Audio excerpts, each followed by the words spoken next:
Assalamu alaikum, both of you gentlemen. It has been quite an informative and revealing press briefing indeed.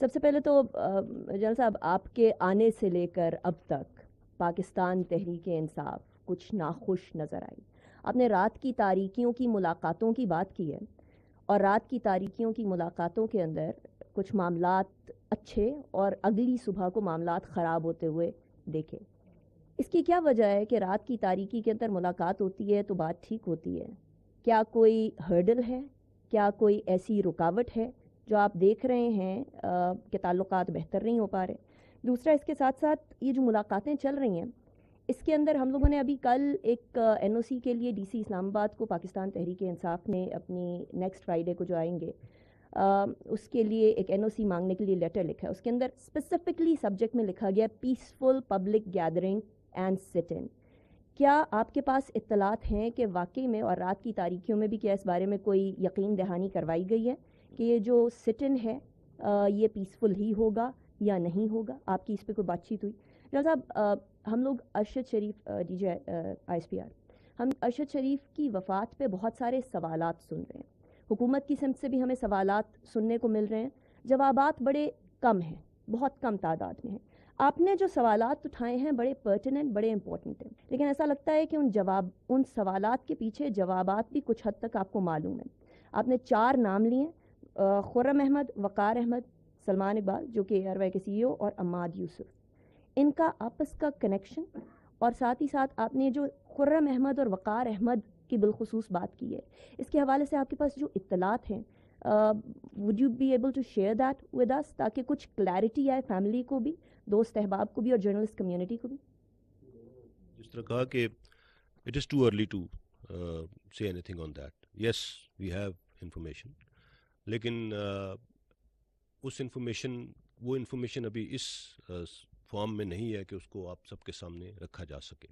There are connection, سب کچھ ہے، اس کو through proper means enquire کر کے establish کر کے facts کو establish کر کے اور اس کے بعد سامنے لایا جائے گا. اسی لیے میں نے کہا کہ اب تک کی جو انفارمیشن ہمارے پاس آئی ہے اور جن کو ہم بڑے وثوق کے ساتھ جو چیز آپ کے ساتھ شیئر کر سکتے تھے ابھی ہم نے وہ شیئر کی ہے. Connecting the dots will take some time, they are being connected, and اسی لیے میں نے یہ سوالات اٹھائے کہ ان سوالات کے جواب کے بغیر ایک لاجیکل کنکلوژن تک ہم نہیں پہنچ سکتے اس انسیڈنٹ کے بارے میں. And that is all I would like to say right now.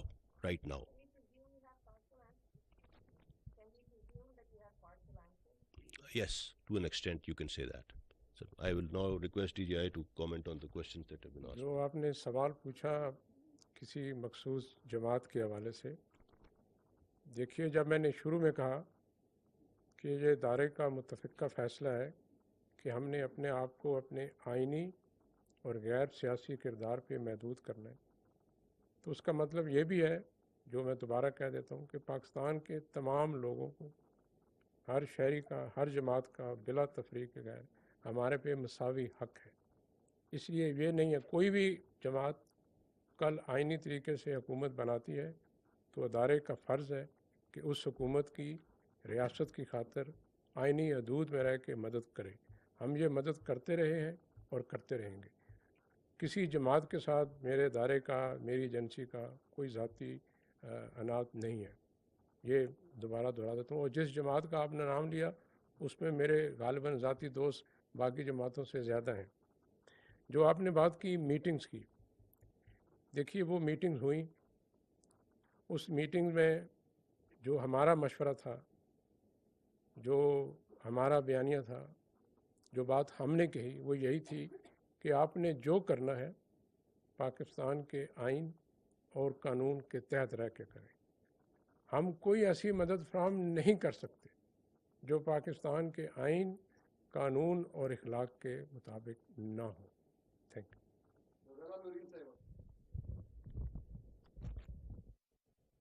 السلام علیکم سر، غزالہ نورین، سنو ٹی وی سے. سب سے پہلے تو سر آپ نے 2 دفعہ ذکر کیا شہداء کا، پاک فوج کے شہداء ہوں، آئی ایس آئی کے ہوں یا تمام قانون نافذ کرنے والے اداروں کے، جتنا بھی پروپیگنڈا ہو جائے، جتنا بیانیہ بن جائے، ہم بحیثیت قوم نہ صرف ان کی قربانیوں کو تسلیم کرتے ہیں بلکہ ہم انہیں اس پر خراج تحسین بھی پیش کرتے ہیں۔ سر کوشچن میرا یہ ہے کہ ارشد شریف مرحوم صاحب کے حوالے سے گفتگو ہو رہی ہے، جو ایک کمیٹی تشکیل دی گئی ہے اس پر بھی بہت سارے سوالات اٹھ رہے ہیں۔ یہ کہا جا رہا ہے کہ اس میں ایسے افراد شامل ہیں جن پہ بالخصوص ان کی فیملی کے لوگ بھی مطمئن نہیں ہیں۔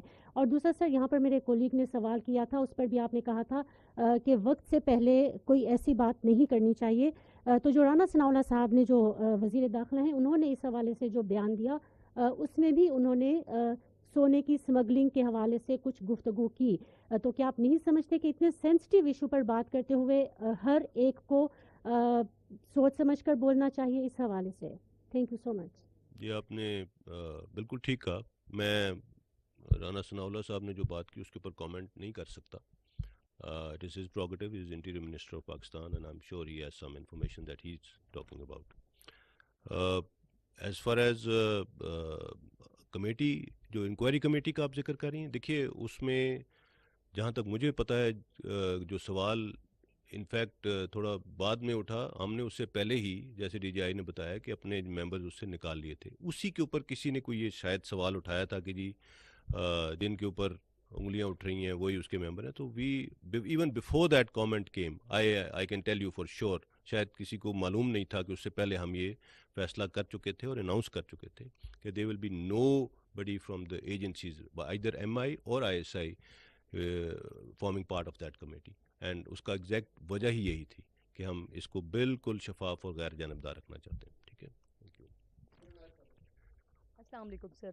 سر آپ نے پہلے کوشچن کے آنسر میں کہا کہ آپ کی طرف سے ریکویسٹ کی گئی اور وہ ہم نے دیکھا بھی، اس سے پہلے بھی جب نئے آنے والے آرمی چیف کے کردار کو متنازع بنانے کی کوشش کی گئی، ایک جملہ اچھالا گیا، اس کے بعد بھی ادارے کی طرف سے بڑے غم و غصے کا اظہار کیا گیا اور حکومت کو ایکشن لینے کا کہا گیا۔ سر کیا وجہ ہے کہ حکومت کی جانب سے پروپیگنڈا مسلسل دوسری سائڈ سے ہو رہا ہے لیکن حکومت کی طرف سے ایکشن کیوں نہیں لیا جا رہا؟ کیا حکومت جو پاپولیرٹی ہے اس کی وجہ سے بیک فٹ پر ہے؟ سیکنڈلی سر، ڈی جی آئی میرا آپ سے سوال ہے، سر ارشد شریف مرحوم کی شہادت سے کہاں پر پاکستان میں کس کو نقصان ہو رہا ہے اور فائدہ سب سے زیادہ کون اٹھا رہا ہے؟ یہ بہت سارے باشعور لوگوں کو سمجھ آ رہا ہے۔ تو سر جتنا کچھ آپ نے اپنی ساری ڈیٹیلز میں بتایا، اس کے علاوہ ایک کیا شبہ یہ بھی ہے کہ کیا اس میں کہیں پر بھی انڈیا کی طرف سے بھی کوئی کردار ادا کیا جا سکتا ہے؟ سر اس کا کوئی شبہ ہے ابھی تک؟ Thank you. دیکھیے یہ تھرڈ پارٹی انوالومنٹ بالکل ہو سکتی ہے اور nobody can rule that out, and جیسے میں نے کہا جب انویسٹیگیشن ہوگی تو بہت سے حقائق اور سامنے آئیں گے۔ سو اس کے اوپر ابھی ہم کوئی رائے قائم نہیں کر سکتے as of now, but yes there is a very big possibility کہ اس کے اندر اس طرح کی انوالومنٹ اینمی ہوسٹائل ایجنسیز کی بھی ہو۔ پہلا سوال آپ نے کیا کیا تھا؟ ہاں، حکومت، دیکھیے حکومت اپنے تئیں جو کچھ کر سکتی ہے وہ کر رہی ہے۔ پچھلی حکومت کے دور میں بھی بہت پروپیگنڈا کیا گیا تھا ادارے کے خلاف، اور اس وقت بھی ایک جو کچھ حکومت اپنے طور پہ کر سکتی تھی کیا۔ دیکھیے اس کا سواتھ بہت زیادہ ہے آج کل، جو خاص طور پہ جو سوشل میڈیا کے جو ایک دور ہے، اور اس میں جس طرح سے انفارچونیٹلی چیزوں کے اوپر بات کی جاتی ہے، کہتے ہیں نا we are living in a post truth era, so half truths کو، فیکٹس کو توڑ مروڑ کے، اوپینین آج کل ایسے لگتا ہے کسی کا ہے ہی نہیں، and everybody has his own facts.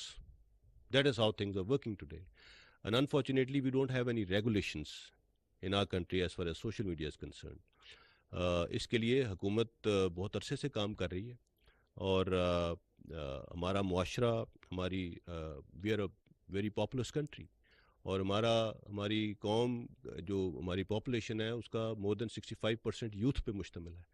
And youth ہمارا بہت زیادہ کنیکٹڈ ہے because of the communication means available today. So اس چیز کو ریگولیٹ کرنا پڑے گا، انٹرنیشنل نارمس کے تحت کرنا پڑے گا، لیکن کرنا پڑے گا.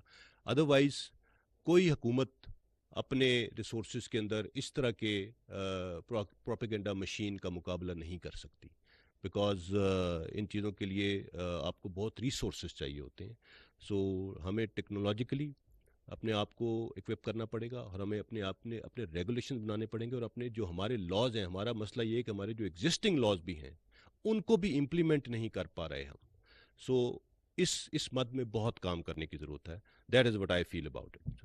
Would you like to say anything? دیکھیے، جو شہید ارشد شریف صاحب پہ تحقیقات ہو رہی ہیں، میں یہی درخواست کروں گا جب تک وہ تحقیقات کسی منطقی نتیجے پہ نہیں پہنچتے ہم اپنی رائے محفوظ رکھیں. جو آپ نے بات کی کہ حکومت کیوں نہیں اداروں کے خلاف جب غیر قانونی بات چیت کی جاتی ہے تو حکومت جواب کیوں نہیں دیتی؟ حکومت جواب دیتی ہے.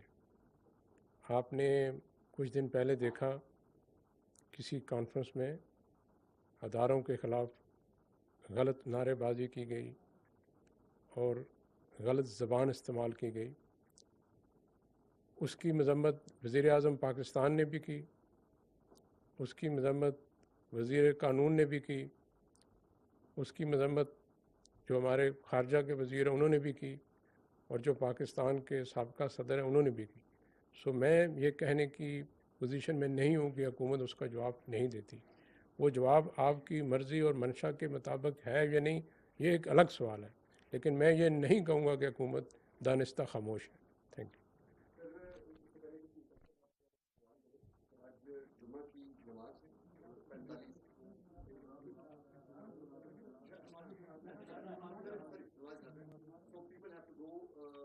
We can have the last question if there is any.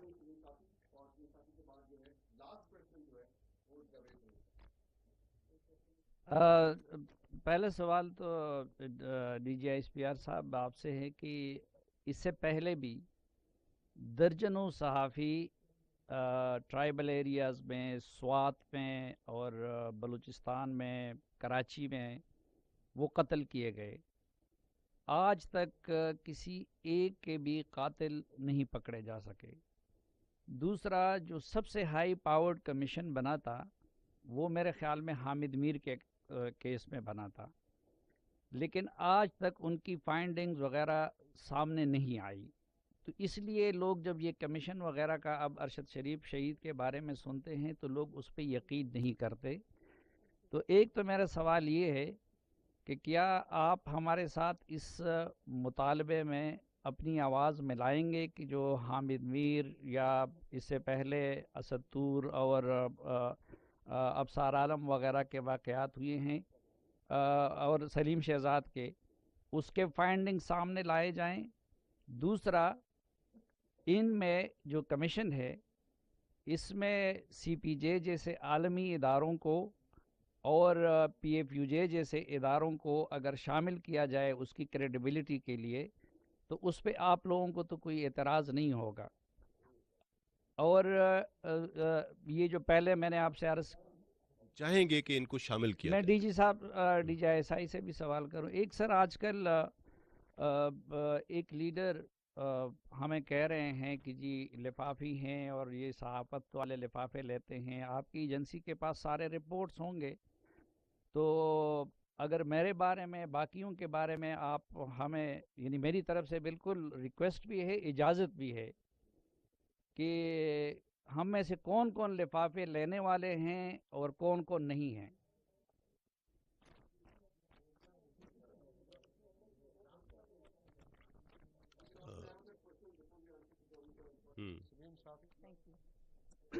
Assalamu alaikum. I'm sorry.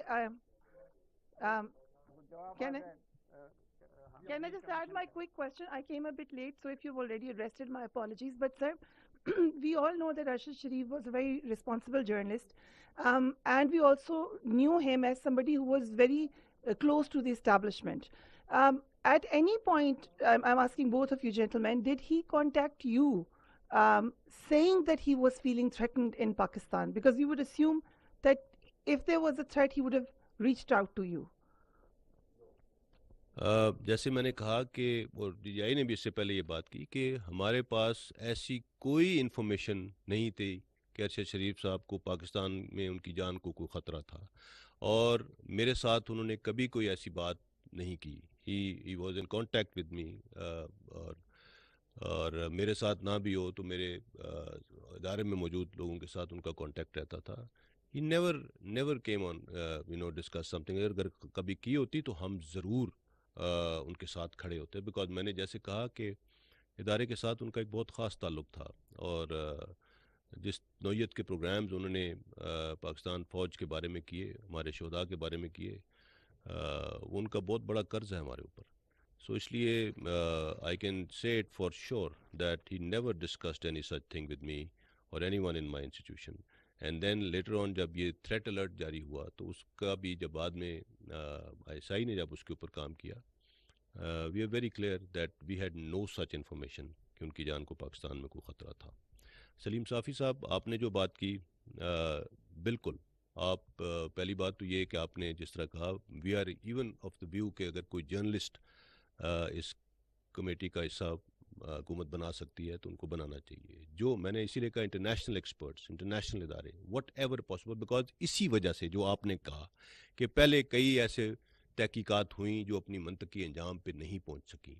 پہنچنا چاہیے، تمام تحقیقات کو اپنے منطقی انجام پہ پہنچنا چاہیے، ان کا رزلٹ نکلنا چاہیے، تبھی ہم آگے بڑھ سکتے ہیں اور ہمارے صحافی برادری جو ہے وہ اپنی آبجیکٹیوٹی کے ساتھ اپنی رپورٹنگ بغیر کسی ڈر کے، بغیر کسی خدشے کے کر سکتی ہے. So it must happen and let's start now, let's take a start from now.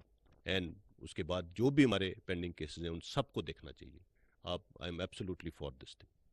سلیم صافی صاحب، آپ نے پوچھا میرے سے کہ میرے پاس کیا خفیہ معلومات ہیں کہ کون سے صحافی ہیں جن کو لفافہ کہنا بنتا ہے. میں اس نظریے کے خلاف ہوں. پاکستان کے صحافی بہت مشکل، دشوار، خدشات اور خطرات کے باوجود اپنا کام بہت اچھا انجام دیتے. میں وزیرستان میں بھی رہا ہوں، ضرب حزب میں بھی رہا ہوں، رد الفساد میں نے بلوچستان کے دور دراز علاقوں میں، پہاڑوں میں دیکھا ہے ہمارے صحافی اپنی جان کو خطرے میں ڈال کے اپنے جوانوں، افسروں کے ساتھ آپریشن کی فرنٹ لائن تک کے. سو میں اس نظریے کی مذمت کرتا ہوں. ہمارا کوئی صحافی ایسا نہیں ہے جس کو میں بحیثیت DGI لفافہ کہہ سکوں. تھینک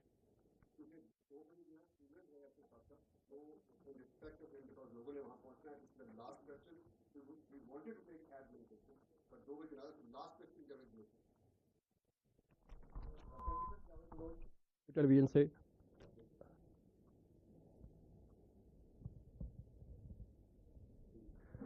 سر میرا کوشچن یہ ہے کہ آپ نے فرمایا تھوڑی دیر پہلے کہ سلمان اقبال صاحب جو ہیں ان کے رابطوں کے حوالے سے ارشد شریف صاحب کے ساتھ، اور انہیں پاکستان لا کے تحقیقات میں شامل کرنا چاہیے.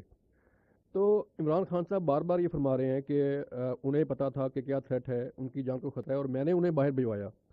تو کیا آپ سمجھتے ہیں کہ انہیں بھی جو ہے وہ ان سے بھی تحقیقات ہونی چاہیے؟ نمبر 2 سر، پوچھنا یہ چاہ رہا ہوں کہ کمیشن بن گیا، تحقیقاتی کمیٹی بھی بن گئی، تو آپ کیا سمجھتے ہیں کہ یہ تحقیقات کب تک مکمل ہو جائیں گی؟ اور DGI صاحب نے فرمایا کہ ہم نے اپنے لوگ جو ہے اس سے ودرا کر لیے ہیں. تو سر کیا کمیشن کو جب ضرورت پڑے گی کسی سٹیج پہ ISI کی، تو ISI کیا انہیں مدد فراہم کرے گی اس حصے میں؟ ہم نے اپنے انڈیویجولز اس سے ودرا کیے، لیکن اگر کمیشن کو کسی بھی صورت میں ادارے کی ایکسپرٹیز کی ضرورت پڑی تو ہر ممکن اسسٹنس دی جائے گی. اس میں کوئی دو رائے نہیں ہو سکتی. آپ نے جو پہلا سوال کیا اس کے بارے میں میں پہلے ہی جواب دے چکا ہوں کہ انکوائری کمیشن نے یہ فیصلہ کرنا ہے کہ کس نے اس بارے میں کیا کیا بات کی ہے، اور ان سے اگر وہ ان کو شامل تفتیش کرنا چاہتے ہیں تو کریں. میں نے سلمان اقبال صاحب کا ذکر خاص طور پہ اس لیے کیا کہ جتنے سوالات ہم نے اٹھائے ان میں کہیں نہ کہیں ان کا کنیکشن ضرور ہے. So it is very important that he is brought back to the country and he is part of the investigation. So میرا آپ سوال کرنا چاہ رہی جی. This should be the last question. Sir, you two are sitting on a very hot seat right now. These two seats are really hot right now. اور آپ نے ابھی جتنی بھی میں نے آپ کی بریفنگ سنی ہے DGI رسپیکٹ DGI کی تمام تر کامنٹس سنے ہیں، آپ اس میں ایک میڈیا ہاؤس انوالوڈ ہے اور ایک وہ پولیٹیکل شخصیت انوالوڈ ہے جو کہ اس وقت he is taking heads on the institution, both the institutions right now. آج کی یہ پریس کانفرنس آپ دونوں کا آنا it's very extraordinary. And when you leave this room and when we are going to leave this room, there will be another chaos. We are expecting another chaos on the social media. تو ابھی کیا آپ نے اس کے ریپریکاشنز آپ کے ذہن میں کیا آ رہے ہیں؟ کیونکہ سوشل میڈیا پہ I'm sure کہ ابھی آپ دونوں کے حوالے سے اس کے اوپر بات چیت ہو رہی ہوگی اور ایک میڈیا کارڈ بھی ہوگا. I hope you understand that کہ ایک میڈیا ہاؤس ابھی سے کہے گا کہ ہمیں آج نشانہ بنایا گیا ہے، تو اس کے ریپریکاشنز کو ہینڈل کرنے کے لیے D G I S P R آپ ویری ریسپیکٹولی آپ سے میرا یہ ہے کہ آپ کے ذہن میں اب کیا ہے آگے کا لائحہ عمل، کیونکہ سلمان اقبال صاحب کا نام لیا گیا ہے، وہ باہر ہیں ابھی ملک میں نہیں ہیں، اور ان کی جو چیٹ کے ہم نے اسکرین شاٹس دیکھے اٹ شوز کہ he was directly involved with every thing.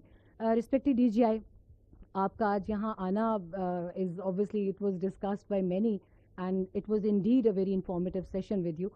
آپ کیا سمجھتے ہیں، آپ کو بائی نیم پچھلے سال سے اب تک بہت نشانہ بنایا گیا ہے، تو ڈو یو تھنک کہ آج کی اس پریس کانفرنس سے آپ سیٹسفائی کر پائے ہیں؟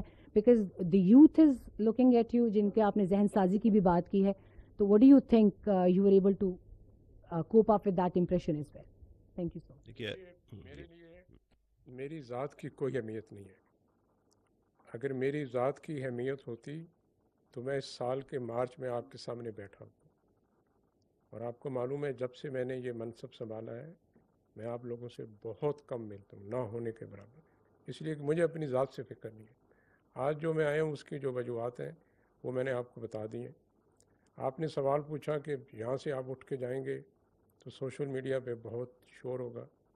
دیکھیے، قوم نے جن فرائض کا بوجھ میرے پہ رکھا ہے اس میں میرے پاس اتنا وقت نہیں ہے کہ میں سوشل میڈیا پہ جو جھوٹ فریب اور گلیز پروپیگنڈا اس کو دیکھوں، and I really don't care, کیونکہ جو قوم نے میرے پہ وزن رکھا ہے، میرے پہ فرائض منصبی ہیں، میری تمام تر توجہ وہ ہے، میری ذات نہیں ہے۔ Thank you. آپ نے کہا میڈیا کارڈ اور repercussions and every thing, obviously there is every action has a reaction, we all understand that and we are aware of that۔ جو آج ہم نے بات چیت کی، میں نے جیسے کہا کہ ہم نے کسی پہ کوئی الزام لگانے کی کوشش نہیں کی ہے، we have just brought the facts out and we have placed them in front of you, and it is for you to connect the dots, and it is for you to see who is playing a media card and who is running a smear campaign, even in the wake of all the facts that we have given today۔ So یہ وہ چیزیں ہیں جن کے اوپر میں سمجھتا ہوں کہ ہمیں آپ کی سپورٹ چاہیے ہوگی۔ اب آپ اس کو آگے لے کے چلیں گے۔ ہمارے پاس جو ابھی تک تھا وہ ہم نے شیئر کیا، اور ہمارا فیوچر کا جو لائحہ عمل ہے وہ بھی ہم نے آپ کو بتا دیا ہے کہ we are only waiting for the inquiry commission, and we have already said کہ ہم چاہتے ہیں کہ اس کو بیسٹ پاسبل ریسورسز دیے جائیں اس کمیشن کو، اس کمیٹی کو، اور بیسٹ پاسبل انوائرمنٹ دیا جائے تاکہ وہ اس کیس کو پوری طریقے سے انویسٹیگیٹ کر کے اس کو حل کر سکے۔ Thank you very much for being here today, we are really grateful, thank you.